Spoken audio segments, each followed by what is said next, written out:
O Juan, ele gosta de ser apresentado como um professor do ensino primário e que embora estando na Universidade de Sevilha, embora sendo doutor em Ciências da Educação e tendo também a participação na filosofia e na ciência da educação, né, tendo ajudado, sido conselheiro de muitos professores, acho que faz parte da sua história de vida, né, não só educar, não só formar, mas ser conselheiro. Então, Juan, para mim é uma satisfação imensa você estar aqui conosco. De fato, quando nós conversamos para que esse evento ocorresse, nós fizemos a reunião com Ana Cândida, não é isso? A Maria Cândida, desculpe, pessoal, com a Maria Cândida, né, e a gente viu que seria possível ocorrer esse evento. Então, você está aqui, tem uma contribuição para nos dar, e vamos fazer esse espaço mesmo de diálogo. Vou passar a palavra para o professor Juan, e vocês se sintam à vontade, eu vou tentar, na medida do possível, estar fazendo com que seja feito o diálogo de fato, tá bom? Bom, pois... Eu passo o microfone para quem solicitar. Por enquanto, nós iremos ceder a palavra para o nosso professor.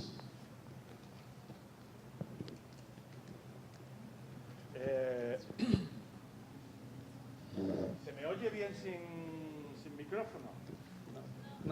Não. Melhor. Va. Bueno, pues, muito obrigado. Eu não sei falar português bem nem mal, não sei quase nada. Pido desculpas por não falar português. Leo muito bem o português, mas não sei falar.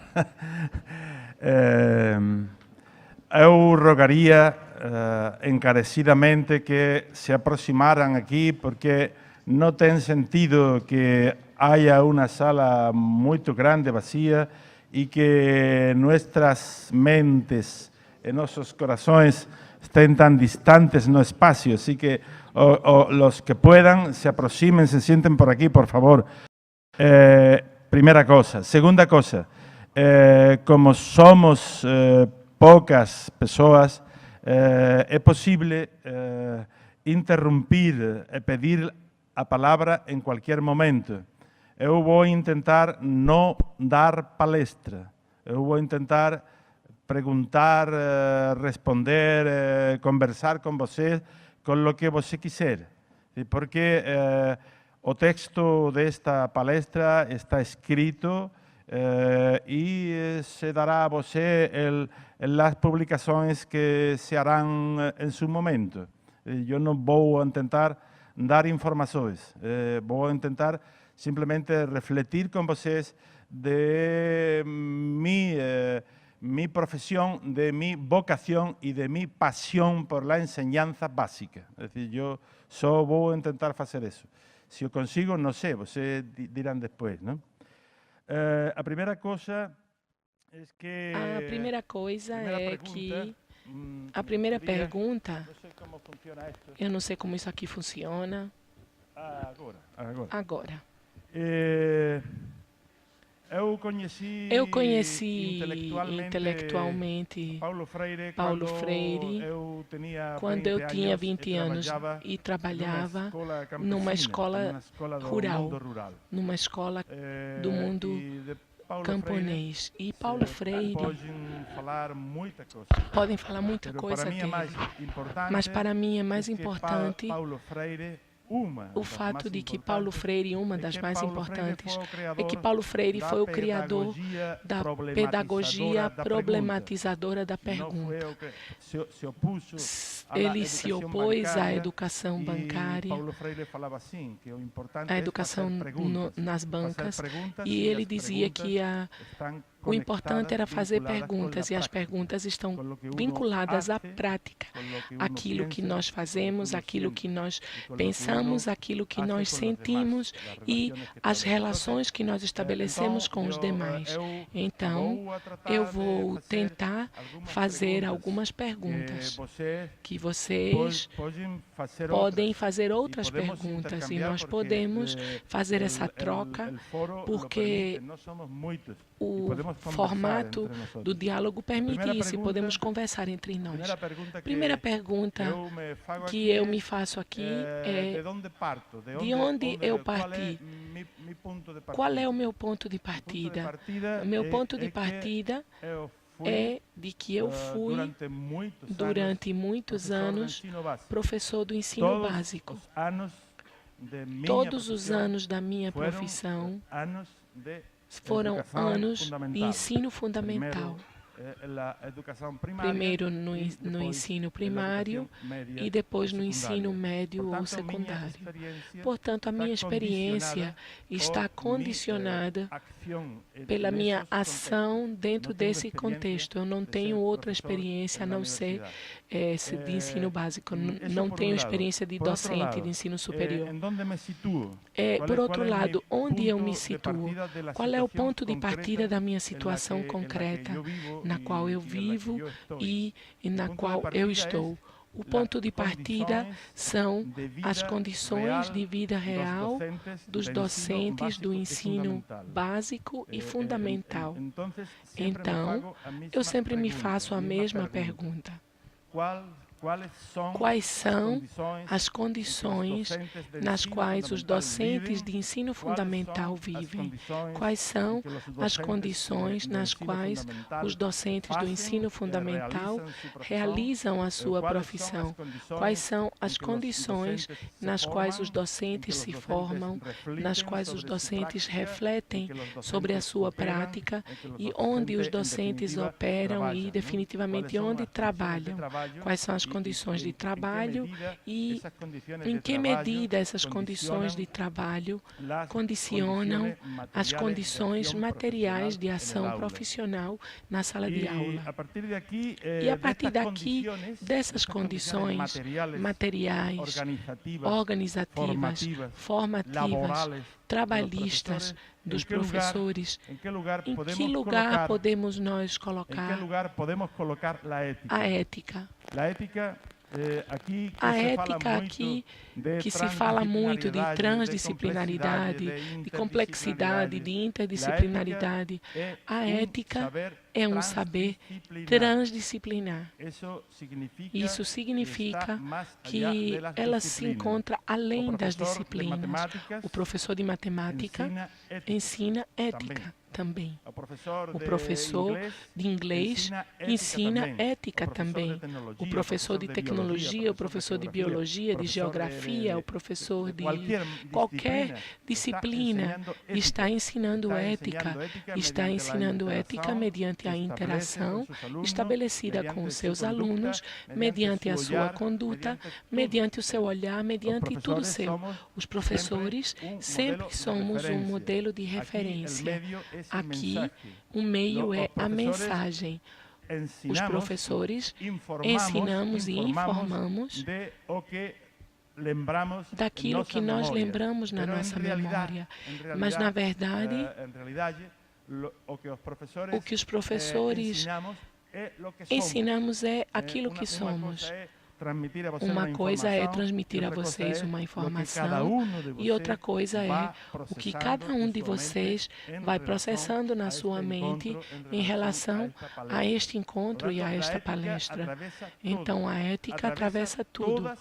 atravessa todas as ciências da educação, atravessa a pedagogia, atravessa a didática, atravessa a metodologia, atravessa o currículo, atravessa o planejamento, atravessa a programação diária, atravessa a secundária e atravessa a programação anual, atravessa a conduta do professor, atravessa as condições de vida do professor, atravessa o que acontece na sala de aula, atravessa o que acontece nos corredores, enquanto nós saudamos os companheiros, os colegas e os alunos. Atravessa tudo, tudo, tudo. Ou atravessa o conteúdo do ensino, atravessa a avaliação.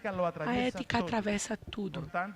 Portanto, a primeira questão que eu estabeleço aqui, a primeira mensagem é de que nós não podemos ter um docente bem formado, excelentemente formado, se não é formado com ética, se não está continuamente formado de forma ética. Eu acredito que vocês conhecem Howard Gardner. Howard Gardner é o pai do modelo das inteligências múltiplas. Howard Gardner fala assim: as escolas só ensinam pensamento abstrato, pensamento matemático e pensamento linguístico, inteligência linguística. Mas as escolas ensinam muito pouco da inteligência intrapessoal e da inteligência interpessoal. As escolas ensinam muito pouco de inteligência emocional, de inteligência espiritual, de consciência social e política, de compromisso com os outros, de autoconhecimento. As escolas ensinam muito pouco disso, e esses conhecimentos têm muito a ver com a ética. São conhecimentos de raiz ética. Portanto, a primeira mensagem é de que nós não podemos pensar num docente do século XXI, muito menos do século XX, que não seja formado eticamente. Então, Howard Gardner falava assim: um profissional excelente, um excelente profissional é aquele que possui um alto desenvolvimento de competências profissionais. É aquele que tem um excelente conhecimento do que deve ser feito na sala de aula, do que deve ser feito na escola, do que deve ser feito com a diversidade dos alunos. Mas é também um bom profissional, é aquele que tem uma alta capacidade para diagnosticar, para descobrir e para perceber os problemas e as dificuldades que em cada momento são produzidos na sala de aula, na escola ou na comunidade. Mas Howard Gardner fala assim também: não é suficiente isso. Um excelente profissional é aquele que tem uma alta capacidade, um alto desenvolvimento de competência e também um compromisso. E Howard Gardner termina falando assim: um excelente profissional não poderá chegar a ser nunca excelente, se não é, primeiro, uma excelente pessoa. Se não é, primeiro, uma boa pessoa. Uma boa pessoa. Para ser um bom docente, não basta saber muita metodologia, muita didática, muita normativa, muita legislação, muitas diretrizes, muitos livros, muita história da educação. Não basta isso. É necessário conhecer isso, mas não basta isso. Primeiro, deve ser uma boa pessoa. E essa é a primeira condição de um bom docente. A próxima pergunta, e aqui nós poderíamos, se vocês querem dizer alguma coisa, vocês podem interromper a qualquer momento, eu não tenho nenhum problema com isso. É muito melhor do que vocês façam perguntas do que eu fique falando aqui. Eu me faço outra pergunta. Como estabelecer a ética do docente?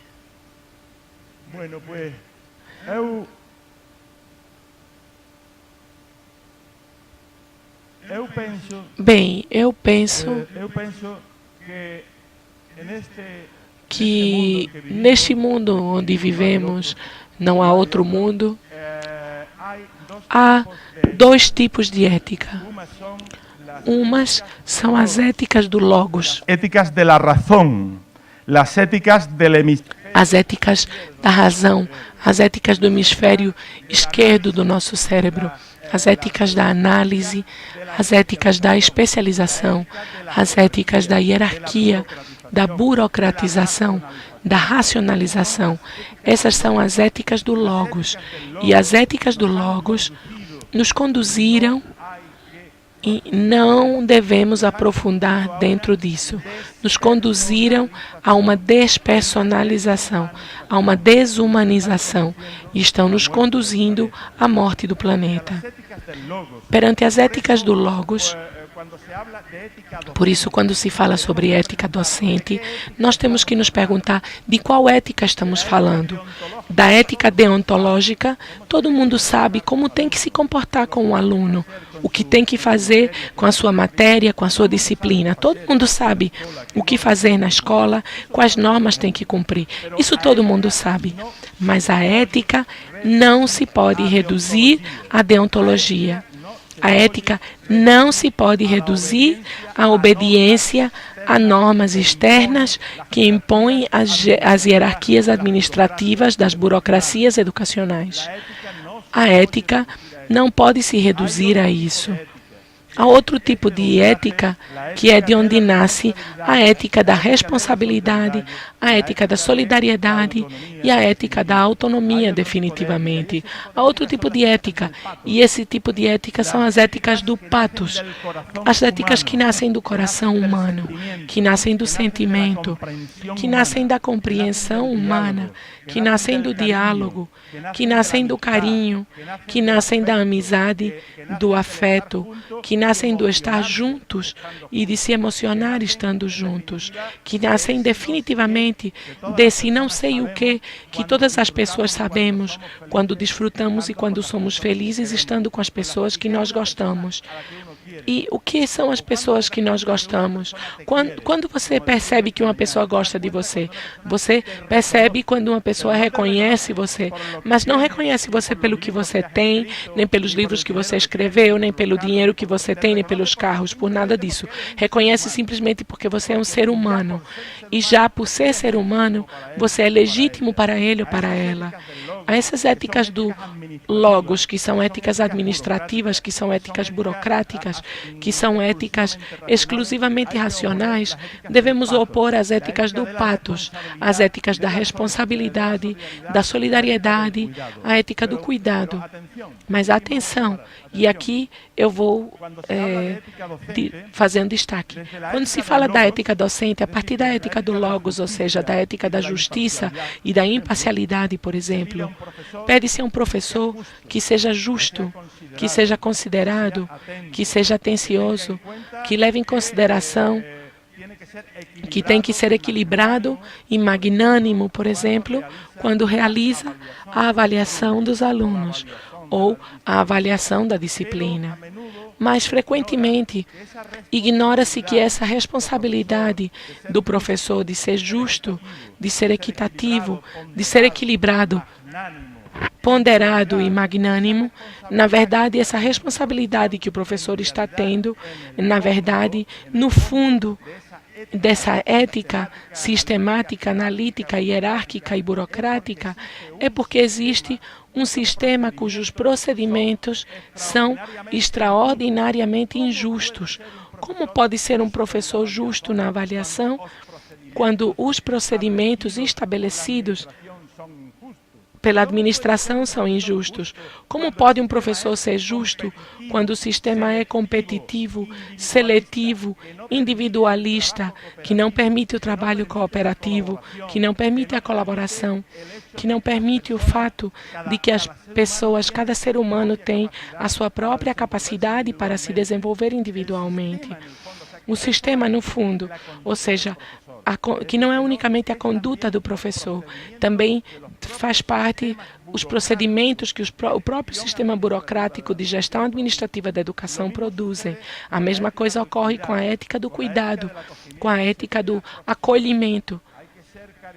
Devemos ser carinhosos, amorosos, acolhedores com os alunos. Temos que ser respeitosos, temos que ser considerados, temos que ajudá-los sempre. Mas ali, a própria ética do Logos, das administrações educativas, chantageiam os professores e as professoras, porque sabem que todo o processo de interação com uma pessoa, a pessoa tem que se entregar.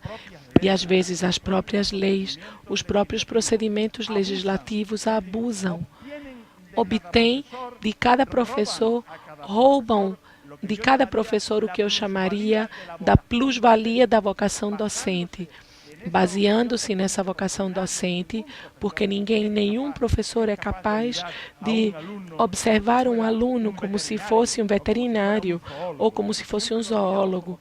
Nós sempre os olhamos como pessoas.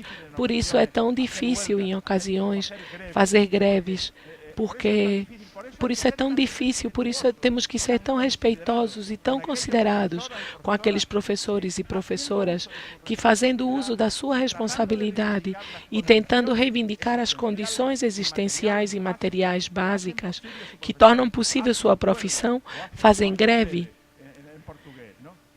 É muito importante levar isso em consideração, porque muitas vezes os patrões do ensino, os donos dos colégios particulares, os chefes das administrações educacionais se aproveitam dessa bondade, dessa vocação dos professores. E tudo isso deve ser questionado no momento de falar sobre ética docente.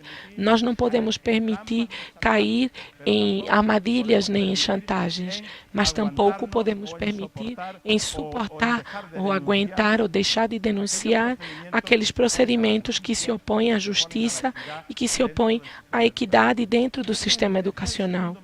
E essa é a segunda mensagem essencial. Nós temos que estar muito atentos, temos que estar muito vigilantes para denunciar aquelas situações que são fonte de comportamentos não éticos, que são fontes de comportamentos antiéticos ou comportamentos imorais, sejam onde forem produzidos. Temos que ter capacidade, coragem, valor para denunciar. Temos também que ter capacidade para pronunciar e construir projetos, alternativas, soluções, medidas concretas que nos permitam anunciar, ou seja, temos que fazer três coisas ao mesmo tempo. Por um lado, denunciar a situação na qual nos encontramos. Por outro lado, pronunciar o inédito viável, como falava Paulo Freire, e por outro lado, anunciar com os nossos atos, com a nossa ação cotidiana, que é possível fazer as coisas de outra forma, que é possível fazer as coisas de outra forma. Então, esse é o núcleo essencial do assunto. E aqui eu vou parar para o caso de que vocês queiram dizer alguma coisa, alguém queira perguntar alguma coisa, e vamos lá.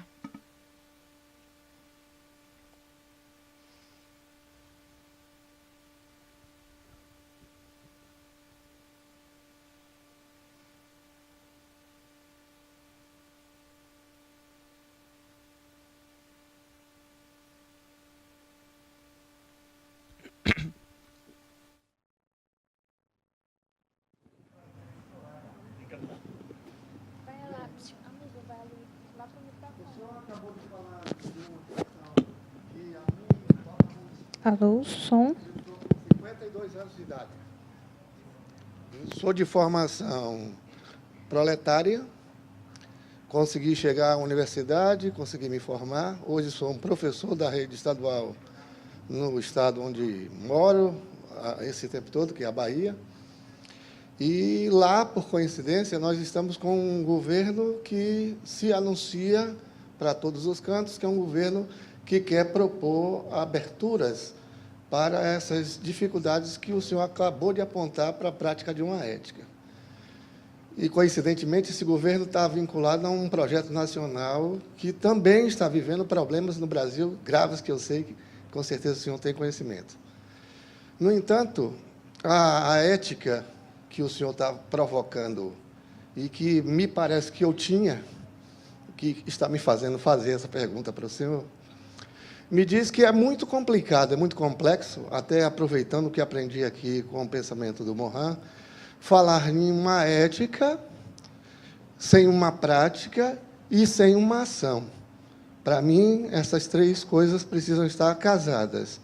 No entanto, essa ética que eu acredito, que parece que eu compreendi ela, muitas vezes não é compreendida pelos meus pares na escola onde eu trabalho. E aí há conflitos. Há conflitos, inclusive, de comunicação, porque a gente tenta dialogar com os colegas para praticar essa ética que o senhor está propondo, a gente refletir a respeito dela, mas a sensação que a gente tem aos 52 anos de idade é que não deu nada certo. O que fazer diante dessa dificuldade que eu estou colocando? É existencial, é minha, mas que eu gostaria de compartilhar para ver se há um caminho para eu superar ela. Obrigado.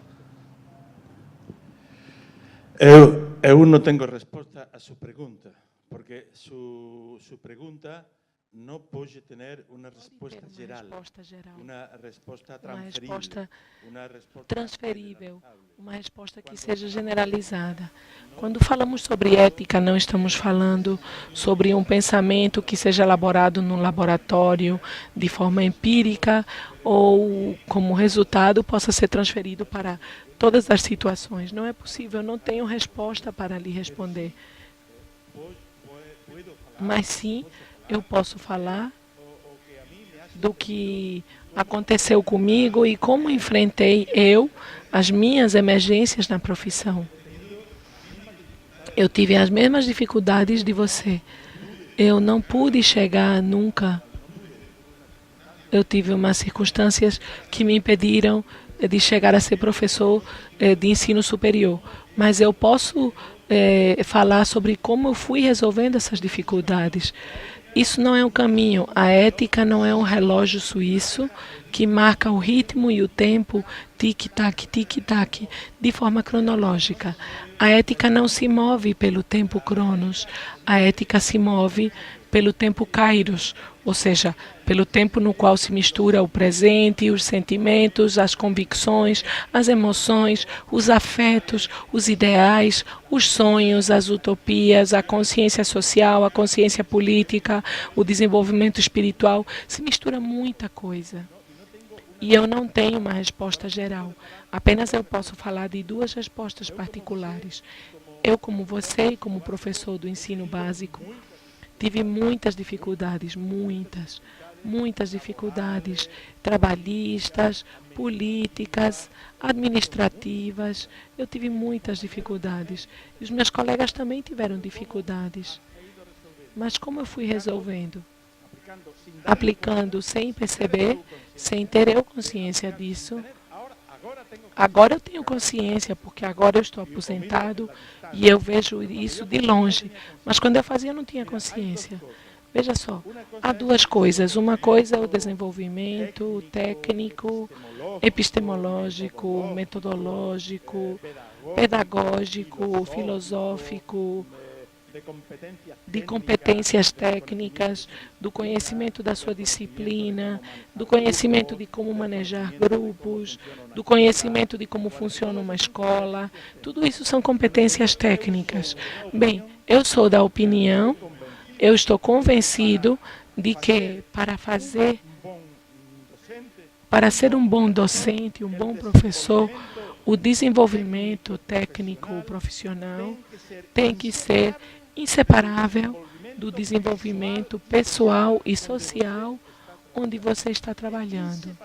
É inseparável. Se você, ao mesmo tempo em que tenta ser um bom docente nas suas competências técnicas e, ao mesmo tempo, tenta também ser uma boa pessoa, primeira condição, você vai resolver sem perceber as situações. Porque você vai encontrar a segunda coisa, você vai encontrar sentido transcendente ao que você faz. Ou seja, sentido transcendental, eu não estou pensando no céu nem na religião. Sentido e capacidade para transcender e superar as dificuldades que você está encontrando. E isso, no fundo, na raiz desse fundo, no fundo disso tudo, há uma coisa que nós, a miúde, esquecemos, que é o desenvolvimento educacional. O desenvolvimento educacional ou a vocação não é a queda do cavalo de São Paulo. A vocação é uma coisa que se constrói passo a passo, lentamente, é construída da queda, das dificuldades, de desgostos, de frustração, de decepções. Mas se você tem no seu interior uma luz ou uma intuição ou um sonho, uma utopia de que o que você faz está servindo também para ser feliz, para se autorrealizar, para ser melhor como pessoa, eu tenho totalmente certeza de que toda pessoa que ligue o desenvolvimento pessoal e o desenvolvimento profissional poderá resolver esses problemas. Isso significa, eu já vou terminar, que nós devemos esquecer das reivindicações políticas, das reivindicações trabalhistas. Não. O que nós temos é que fundamentá-las, porque nós não podemos exigir do governo da época responsabilidade de melhorar nossas condições materiais e trabalhistas e que nós não respondamos. Ou seja, a responsabilidade é a responsabilidade da administração, dos donos dos colégios particulares, dos patrões, dos empresários das escolas. Mas eu também, como docente, tenho a responsabilidade de ser o melhor docente que os meus alunos têm direito de ter. E isso exige de mim um compromisso individual, uma responsabilidade individual. Por isso, eu tenho tentado ir resolvendo, eu não sei se... Bem, não há receitas para isso. Isso significa que você e eu temos que procurar vínculos, temos que gerar redes, temos que gerar conexões com as demais pessoas para que juntos nos ajudemos. Na Espanha se fala muito, e aqui está minha colega Maria Antônia, de que cada professor tem o seu manual. A docência é uma profissão profundamente moral e profundamente ética, muito simples, porque o nosso trabalho consiste em interagir constantemente com as pessoas, interagir com os pais, interagir com os alunos, interagir com o diretor, com a diretora, com o ministro, com a ministra, seja lá com quem for. Nós estamos interagindo continuamente com as pessoas, e se nós estamos interagindo com as pessoas e as reconhecemos como legítimas, nós estamos dizendo basicamente que isso é uma profissão ética. E já vou terminar. A resposta pessoal, que não é uma resposta geral à sua pergunta. O que significa para efeitos práticos? Isso significa para efeitos práticos que um docente responsável não tem que ter nenhum temor de ser avaliado, não tem que ter nenhum medo de prestar contas, não tem que ter nenhum medo de que a sociedade peça prestação de contas, os empresários peçam prestação de contas ou o Estado faça isso também. A estabilidade trabalhista de um professor é uma coisa muito diferente da negligência consistente em começar a dormir durante a vida inteira e não fazer nada, porque tem a estabilidade. A estabilidade deve ser ganha, tem que ser ganha com compromisso. Eu não estou dizendo que os professores tenham que ter contratos parciais. Eu estou dizendo que se eu exijo do governo ou do empresário, se eu exijo responsabilidade para que melhore o meu salário, para que melhore minha formação, para que melhore meu desenvolvimento profissional e minhas condições materiais de vida, eu também tenho que me exigir de mim mesmo que tenho que prestar conta perante a sociedade. E não é perante quem me paga, é perante a sociedade, porque eu sou um auxiliar da sociedade, eu sou um servidor da sociedade. Eu não estou me servindo da profissão para lucrar, eu sou um servidor. E se eu sou um servidor, eu tenho que ser responsável e não tenho que ter nenhum medo de ser avaliado, de que me avaliem, mas eu participando da avaliação, O que eu não vou permitir é que, a partir dos mandatos dos especialistas hierárquicos da burocracia educativa, decretem o que eu tenho que fazer ou o que eu não tenho que fazer. Para isso existem as organizações de classe, para isso existem os sindicatos, para isso existem os grupos. Ou seja, eu quero ser avaliado, mas eu quero participar dessa avaliação. Eu quero ter a minha palavra. E avaliar um professor não é simplesmente dizer o que lembra de conhecimentos. Porque o que é que se pede de um professor quando um professor entra nessa ocupação? Que ele lembre da lei, que ele lembre das normas, que ele lembre da disciplina, mas só isso é muito pouco exigido. E depois, no desenvolvimento profissional, temos que continuar exigindo responsabilidades dos professores. Esse é o grande problema das burocracias estatais educativas.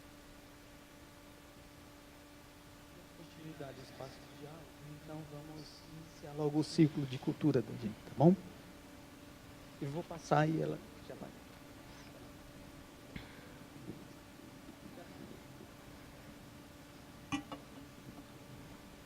Boa tarde. Eu sou Sandra, sou professora, decidi ser professora desde muito cedo e continuo trabalhando como professora. Eu não esqueço que, assim, nós vivemos um momento muito caótico, social muito caótico, né, principalmente no nosso país e no mundo inteiro. A falta de ética, ela impera, mas eu não esqueço que a pedagogia freiriana é também a pedagogia da esperança. Eu me irmano a vocês na teologia da libertação. Eu trabalhei com o padre Manfredo Oliveira aqui, na época das SEBs, das comunidades eclesiais de base. E nós tínhamos, na época, nada. Nós trabalhávamos na comunidade do Lagamar.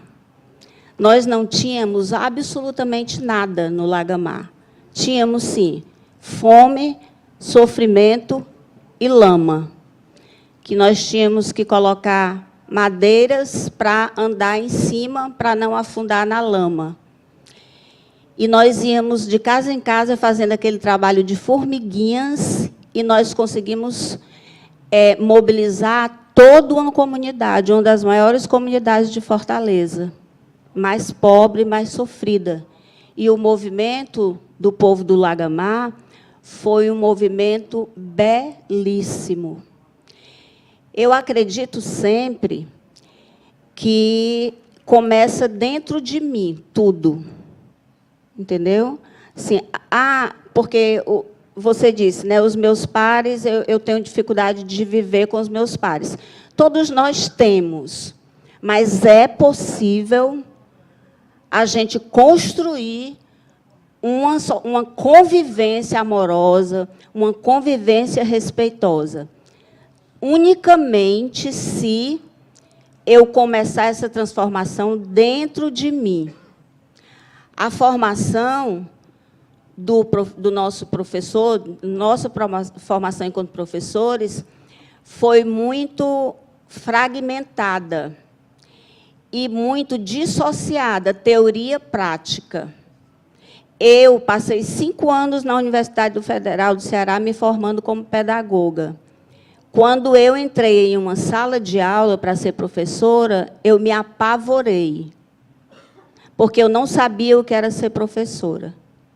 Tá? Então, nós temos uma formação fragmentada que não nos ensina isso que o professor disse, que eu acho essencial, que é ser pessoa. A gente não pode dissociar, e a nossa formação continua fragmentada. Formação cognitiva, formação intelectual, saber cognitivo, saber intelectual, o corpo lá fora da sala de aula, a espiritualidade lá fora da sala de aula, o prazer lá fora da sala de aula. As escolas, elas têm um momento de educação física onde o corpo pode se expressar de uma forma mecânica. Nos outros tempos, esse corpo tem que ficar estático e esse aluno silencioso. Entendeu? eu acho que a transdisciplinaridade ela é uma luz, assim como a educação biocêntrica, eu trabalho com a educação biocêntrica, ela vem nos trazer uma luz para nos religar. Na nossa limitação humana, a gente não vai ter força para resgatar essa ética e para viver nesse paradigma de solidariedade que nós precisamos. A solidariedade é algo impresso em nós, no nosso corpo. Se eu adoeço, é porque algo em mim perdeu o princípio da solidariedade. O que é a doença? É um órgão que não está funcionando no todo do organismo. Entendeu? Então, assim, mas é possível a gente viver esse princípio da solidariedade. Mas é nas pequenas coisas. A gente tem que resgatar na formação do educador o sentir, o pensar, o viver a nossa corporeidade e a nossa transcendência. Eu acho que essa questão é muito mais transcendente do que imanente aqui. Entendeu? É por aí. Não sei se faz sentido para vocês. Eu me sinto assim. Completar, porque já disse que não vou dar palestra. Solamente completar. Eu queria apenas completar que o título da palestra, o título da conferência, isso aqui é um diálogo, não é uma conferência. Ética, docente e responsabilidade social. O docente como agente social de transformação. Vamos todos nos fazer a pergunta: o que é um agente social de transformação? Nós temos um grave problema em todos os países, e é o fato de que estão jogando na escola a responsabilidade de todos os males da sociedade. Está se pendurando nos professores a responsabilidade de tudo, da corrupção, do fundamentalismo, do roubo, da violência, do patriarcado, de tudo. Tudo é responsabilidade do professor ou da professora do ensino básico. O responsável, porque nós pensamos que a escola é responsável por tudo. Não, quando nós encontramos um político corrupto, está deseducando a cidadania. Quando encontramos uma pessoa que está explorando uma mulher ou um operário, ou está violentando uma mulher, seja verbalmente ou fisicamente, está realmente condicionando, está criando as condições para deseducar a cidadania. Ou seja, aqui não é unicamente a escola que educa. Um agente social de transformação, quando se diz o professor como agente social de transformação, não quer dizer que o professor ou a professora tenham que se transformar num revolucionário ou numa revolucionária que tenha que carregar uma pesada mochila, além das que já tem que carregar todos os dias de ensinar. E até aí podíamos chegar. Se não chega, já ensinar a criança que não quer aprender, ensinar a ler e escrever, tornar possível. Até aí podemos chegar que eu seja responsável por todos os males sociais. Agora, bem, isso não significa que nós... Como é que eu vou mudar o mundo, a sociedade, a minha comunidade, se eu não sou capaz de mudar a minha escola, se eu não sou capaz de melhorar a minha sala de aula, se eu não sou capaz de melhorar a minha conduta profissional, se eu não sou capaz de mudar a minha atitude pessoal? De que estamos falando? Por isso eu penso que um agente social de transformação é aquele que tem sensibilidade histórica, social, individual, política e ética, e que é capaz de se localizar no metro quadrado onde ele se encontra, no seu metro quadrado, e torná-lo melhor do que quando o encontrou. Deixar esse fragmento do piso melhor do que quando chegou. Por isso, é um exemplo da tua função como agente social de transformação comunitária. Isso é o que eu quero dizer. Vamos dar a voz e creio que é bom a gente fazer o nosso ritual, né?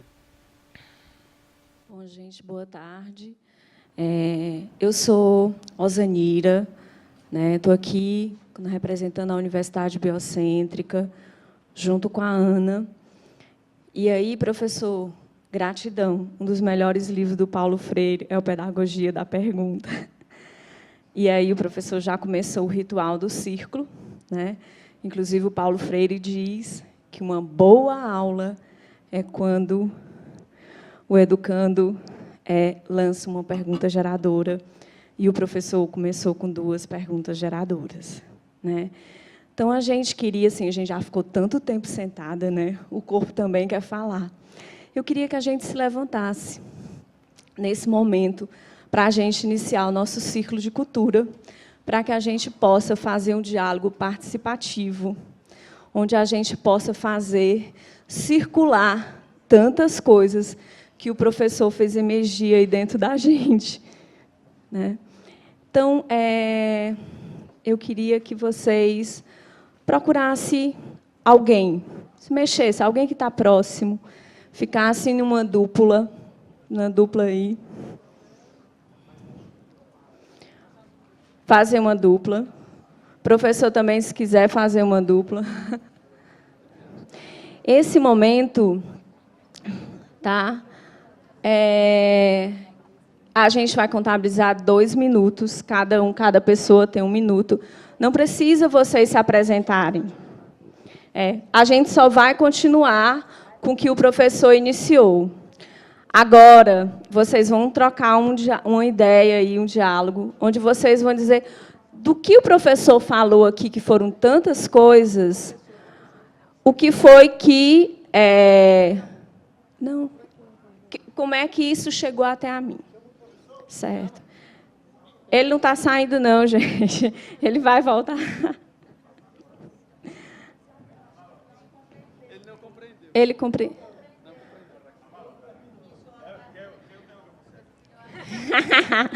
Professor, o senhor vai ficar aqui, porque, no final, as pessoas vão devolver para o senhor uma síntese. Ok? Ok. O senhor pode ficar a fazer uma dupla agora. Escolha uma pessoa. Eu não posso, porque eu vou estar facilitando. Pronto. Então, assim, nesse momento, pense como é que o que o professor falou chegou até a mim. Como é que chegou? Pode iniciar.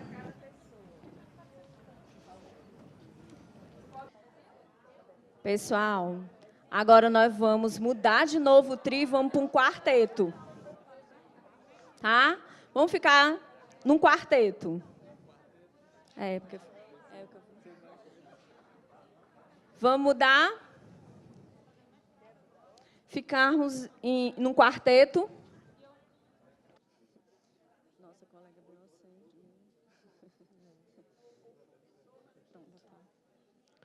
Pessoal, agora, nesse momento, a gente já vai encaminhando para ir fechando o círculo de cultura. Então, nós vamos formar um quinteto, um grupo de 5 agora, variando, tá? Vamos diversificando agora, formando grupos de 5, por favor. Nesse momento, vocês estão nesse grupo de 5, podem dar as mãos um pouquinho. Fechar os olhos, pensar um pouco no que vocês conversaram sobre esse tema desse encontro, né, de diálogo, que foi a paixão de ensinar, a ética docente, e a gente pensar assim, como nós podemos fazer a síntese desse nosso diálogo, com uma frase, com um pensamento, que dê conta do que nós dialogamos aqui. Essa temática tão bonita, né, que é a nossa própria vida.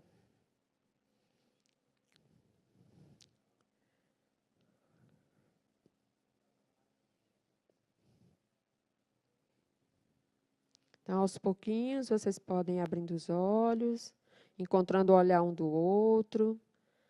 E alguém vai escrever. Alguém pode pegar o bloquinho, só uma pessoa registra o pensamento do grupo, a síntese.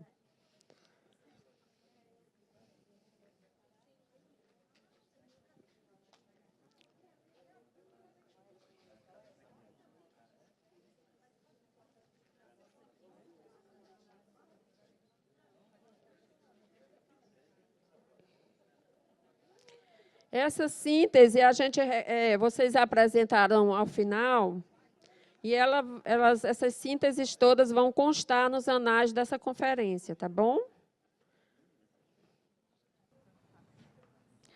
Vamos, pessoal.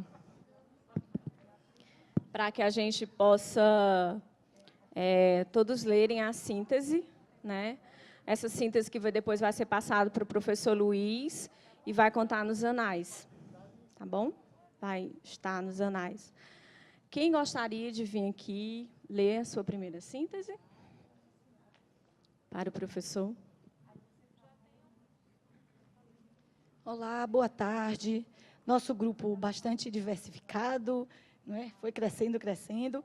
A gente sintetizou assim: experienciar a ética seria compartilhar o melhor de mim, buscando encontrar o melhor do outro, compartilhar para religar. Tá. Ela vai passar ali. Próximo.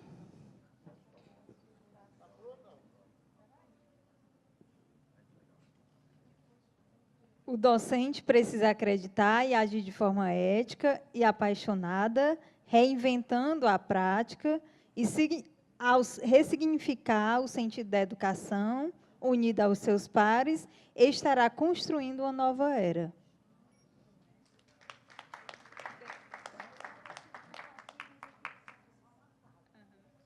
Eu agradeço muito por estar nesse momento aqui, porque eu acho que foi muito rico, mas eu acho que eu tenho que falar o que eu senti.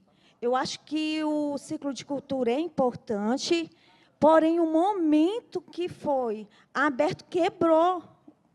Eu acho que, quando a gente fala de ética, de tudo, também tem que ouvir o outro. E, naquele momento, a gente estava envolvida, tanto naquele ouvir, eu não sei se vocês sentiram o que eu senti. Eu estava assim, encantada com as falas do professor e, de repente, quebrou. Foi muito bom nos grupos, mas eu senti isso. Por isso que eu vou deixar isso. Acho que amanhã não vamos ter mais a oportunidade de estar participando dos ciclos de cultura, não é?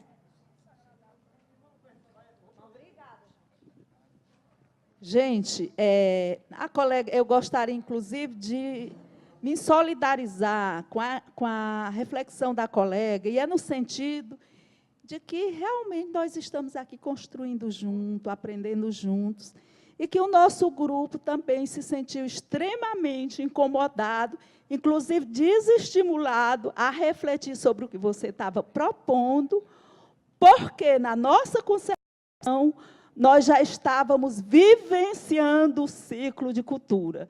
Nós já estávamos numa roda de diálogo, nós já estávamos refletindo sobre o tema proposto, nós já estávamos nos colocando.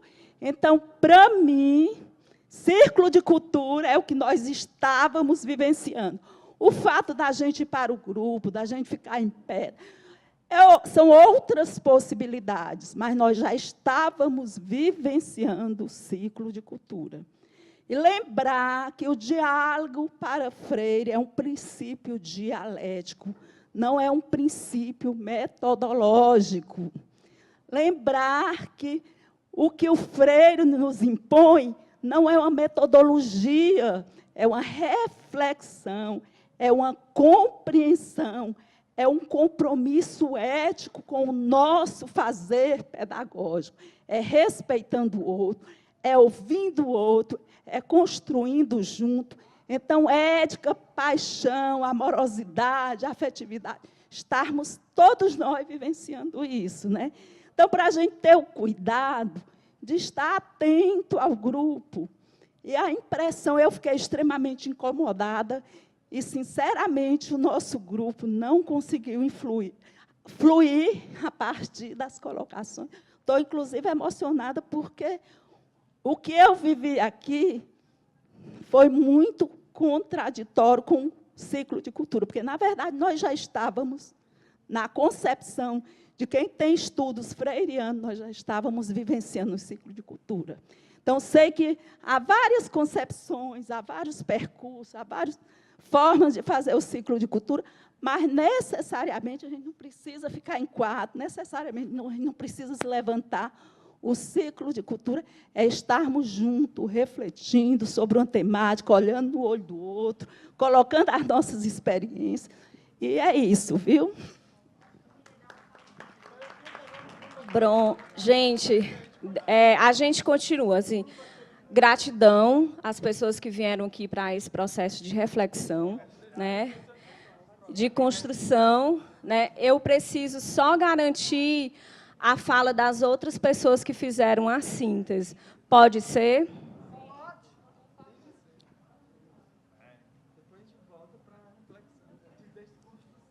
Algumas reflexões sobre a paixão de ensinar, né? Então, algumas considerações. A paixão de ensinar vem da paixão de aprender. Um elemento de paixão na educação foi a descoberta de novos espaços e novos conteúdos assumidos pelos alunos. A paixão que os alunos tinham ao desenvolver novos conteúdos e novos espaços, que os institucionais. Outra opinião é que os feudos institucionais e as configurações autoritárias de alguns espaços tiram a esperança e a paixão de ensinar. A paixão pela docência passa pela inquietação e a consequente defesa intransigente da educação.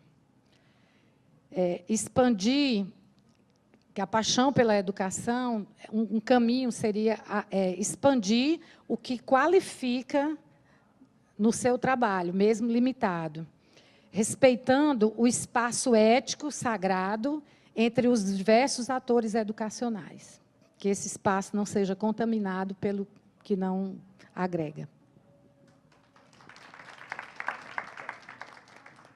Próximo grupo. Muito obrigado a todos. Muito obrigado. Estou emocionado pela participação. Muito obrigado. Quer falar? Deixa eu te falar. Nosso grupo trouxe várias reflexões, assim, então a gente não está nem tudo está conectado. Acho que está, na verdade.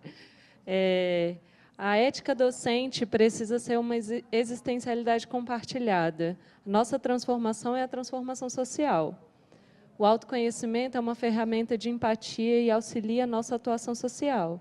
É preciso saber se nossa conduta parte da expectativa externa ou da nossa essência, das nossas próprias reflexões.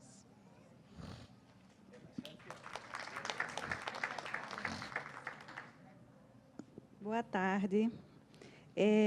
Uma das coisas que a gente discutiu nos nossos grupos foi a questão de você nomear as pessoas como forma ética de demonstrar que ela é um ser humano. A gente falou nesse ponto porque, muitas vezes, na universidade, nas escolas, nos ambientes em geral, a gente passa pelas pessoas que fazem a escola e esquece do nome delas, né? Ele é só um porteiro, ele é só um servente, ele é só um faxineiro. Não, ele tem nome. Isso faz parte da ética também, que o professor tem que prestar atenção. Então, a frase que a gente colocou, e no final eu vou nominalizar todos que fizeram a frase.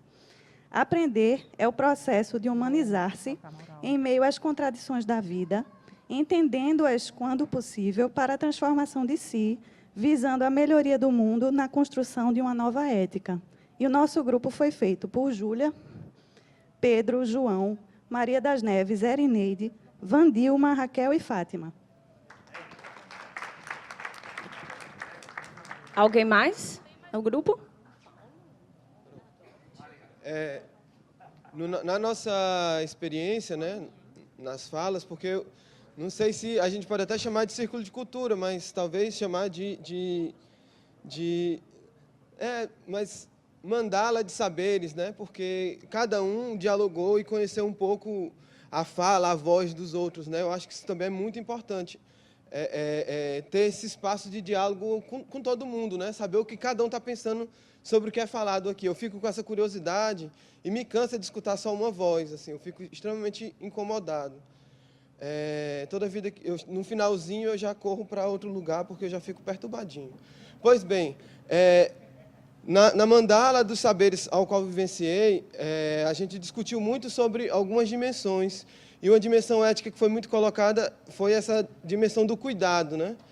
E que é um cuidado que é muito olhado na educação infantil, mas que ele vai se desapercebendo, vai deixando de ser olhado quando a gente vai crescendo, né? Vai passando por outros espaços. E eu acho que essa ética do sujeito, ele tem que submeter, reconhecer o outro como sujeito, né? E não como alguém que eu estou transferindo concretos, mas estou transferindo o meu espírito, o meu desejo, a minha paixão, a minha emoção e o meu afeto, né? E aí a gente elegeu uma poesia de um grande poeta paraibano que vive aqui, que alguns talvez conheçam, chamado Rai Lima, que ele diz assim: eu vi um homem na rua, gritando com sua voz, embargada de pigarro, com sua língua rota e nua. Desde os tempos em que eu nasci, logo aprendi algo assim: cuidar do outro é cuidar de mim é cuidar do mundo, cuidar do outro é cuidar de mim é cuidar do outro. Escuta, escuta, o outro e a outra já vem. Escuta e acolhe, me torna o teu maior bem. Ela ainda...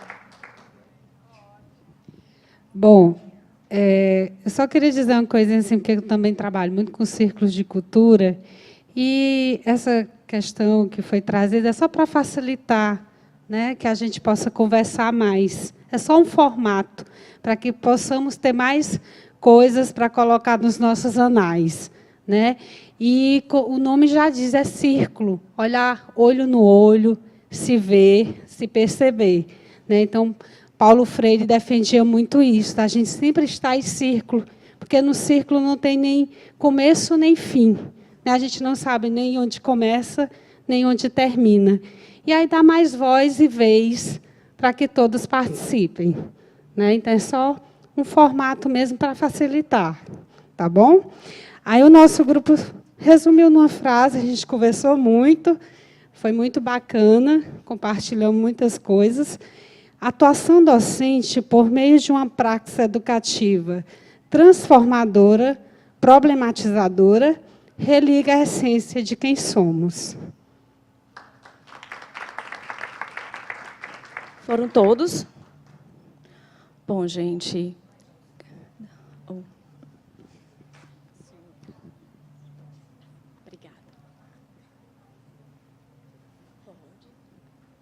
Boa tarde a todos. O nosso grupo, nós pensamos assim: a ética como princípio do bem viver permeia por todo o comportamento humano, buscando a alteridade, a compreensão, a paixão de ensinar, pois ela transcende as regras da moralidade e aponta para uma perspectiva transdisciplinar, né? E é basicamente isso. Obrigado.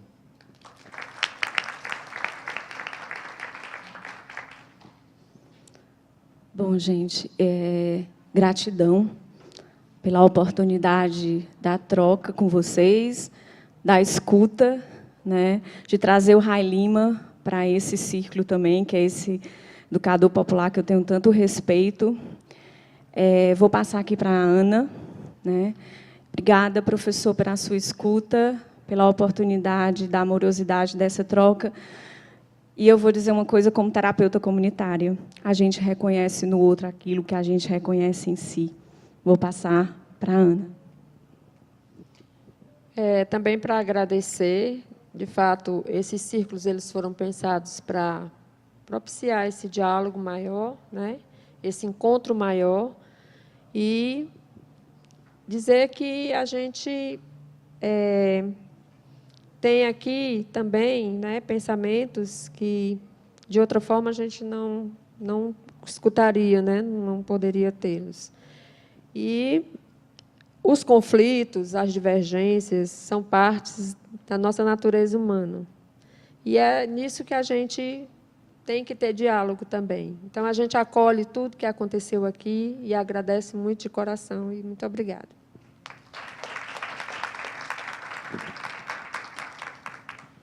transformar a si mesmo para transformar o mundo.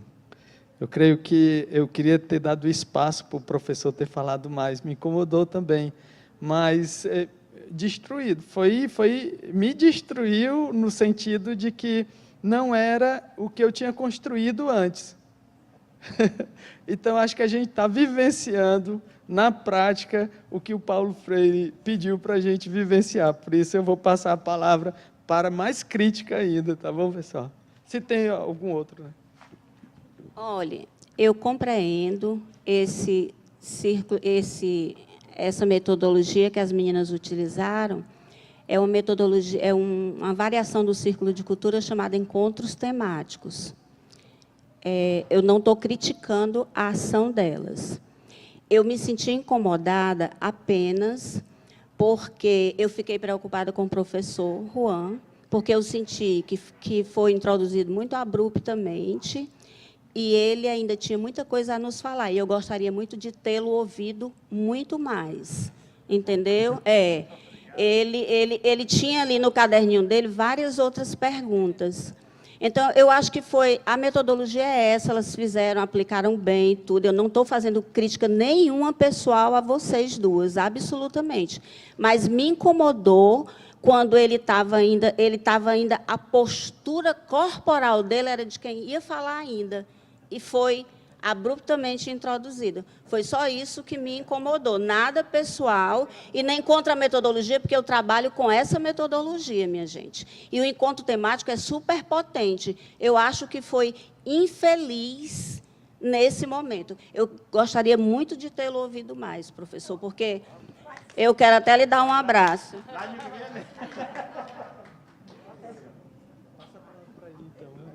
Passa a palavra para você agora. Bueno, yo tengo poco que decir ya.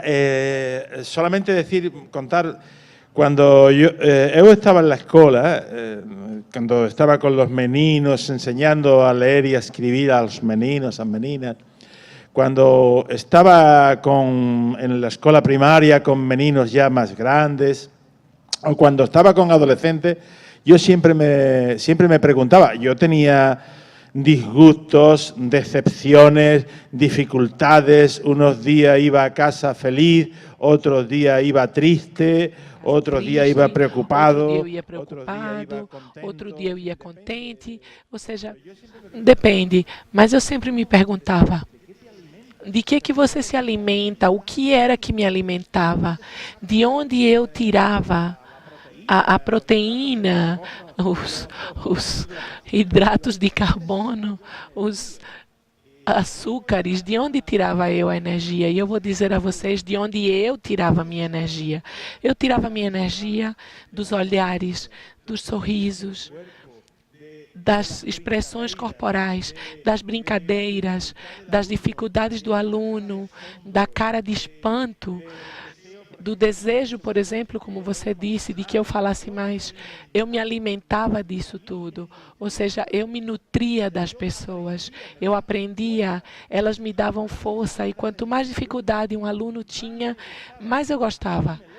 Eu me lembro, não me lembro dos alunos inteligentes, não me lembro dos alunos inteligentes, eu me lembro dos alunos com mais problemas, aqueles que tinham mais dificuldades, e isso para mim consistia em alimento. Então, hoje, aqui, neste congresso, aconteceram duas coisas que me alimentaram, e me alimentaram muito.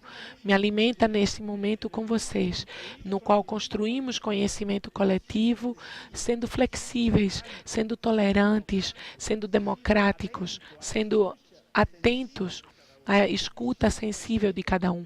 Me alimentou ver os rostos de vocês, o sorriso, o outro que pergunta, o outro que fala de filosofia. Isso me alimenta. E hoje pela manhã, por exemplo, outra coisa que me alimentou muito que eu vi.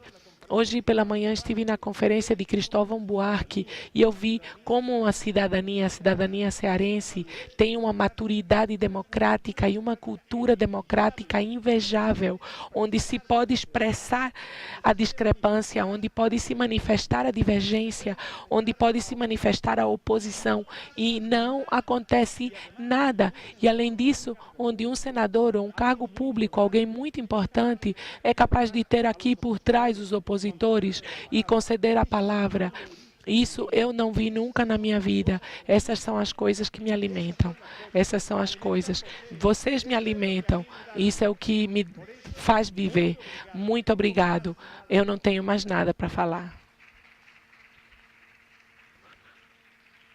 Pessoal, muito obrigado mesmo. Então a gente pode, vamos para encerrar, vamos dar as mãos todo mundo, fazer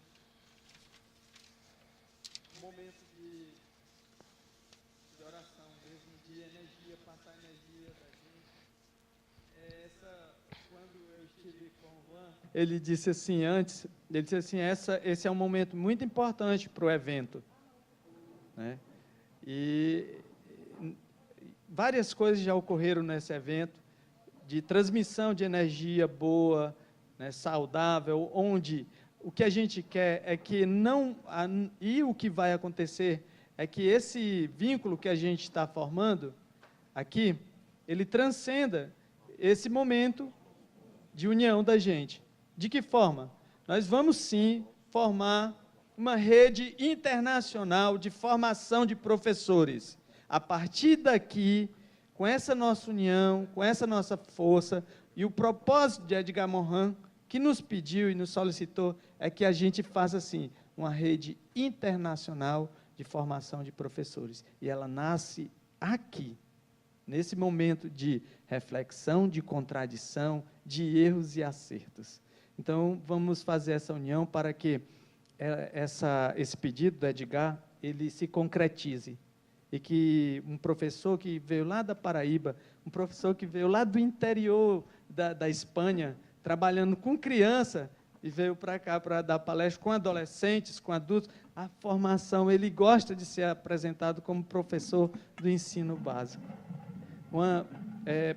Muito obrigado por você estar aqui com a gente. O espírito do Edgar Morin se faz presente aqui com a gente, e eu tenho certeza que, quando eu participei da última vez, e foi falado uma pessoa aqui, um nome que eu não posso deixar passar em branco, Manfredo Araújo Oliveira. O exemplo que ele deu de educador de nível superior, de mestrado, de doutorado, que estava lá numa comunidade fazendo e sendo um transformador da nossa realidade. Ele vivencia, sim, uma ética que transcendeu. Saiu como aluno da escola de formadores existencialistas, como Heidegger, né? Saiu da escola, veio com outros profissionais franceses e tudo, e veio para cá, para o Ceará, para fazer isso de forma bem singela e bem simples. E hoje o Juan estando aqui com a gente, a gente diria assim, é um Manfredinho da Espanha, de Sevilha.